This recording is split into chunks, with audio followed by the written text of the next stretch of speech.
A Shropshire firm says its turnover could increase by a quarter if football clubs in England are allowed to create safe standing areas in their grounds. Ferco Seating have been awarded the contract to install rail seating at Celtic Football Club, but it would need new legislation to allow it in England. Nick Clitheroe reports. This industrial unit outside Shrewsbury may not look like a place where they're making football history, but it is. Where's your biggest market? Biggest market tends to be education. This type of seat here.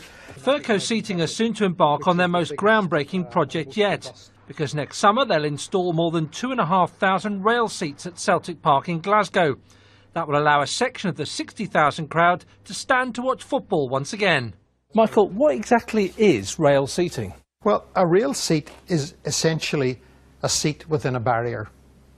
As you can see from the handrail, they're 50 millimetres diameter, and the seat sits completely within that envelope. So most of the time it will act as a barrier, but when it's required to be a seat, we can pull the seat out. In essence, the clubs will have keys to open these seats like this, let them down, and it's now a permanent seat. Well, legislation brought in after the Hillsborough disaster of 1989 imposed all-seater stadia on clubs in the top two divisions. Many lower league teams then followed suit.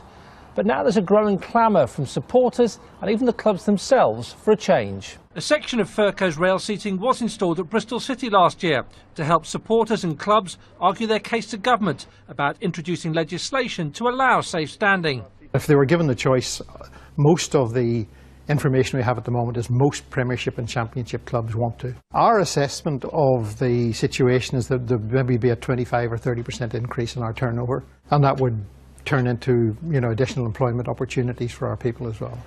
Aston Villa are one of a number of Premier League clubs who've offered to host a trial, but it's Celtic Park in Glasgow where the rail seats will get their first test. It'll be the climax of 5 years' hard work for Ferco. Nick Clitheroe, BBC Midlands Today, Shrewsbury.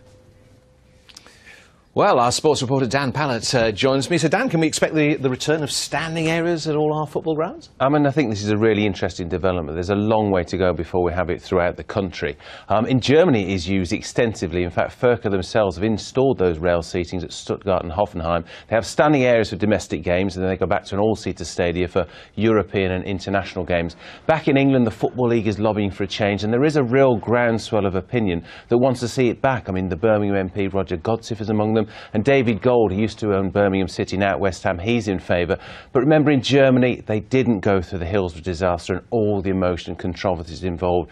Remember, the inquest into the 96 fans who died still go on today, 26 years later. So the mere prospect of standing at football grounds in England is still a very sensitive subject. It's a fascinating idea. Dan, thanks very much for that. I have to say, you've been discussing this on our social media sites today. Martin Jones wrote on our Facebook page, he said, backward thinking for me. I know standing makes for a better atmosphere, but not everything in the good old days was good. David Rogers, Hillsborough was awful, but football grounds are a lot safer than then. If the Germans can do it safely, why not us? And maybe one more, Mike Sheridan, he tweeted, standing up, even whilst watching a football match, is not an inherently dangerous thing to do. There we are. Thank you for your thoughts there.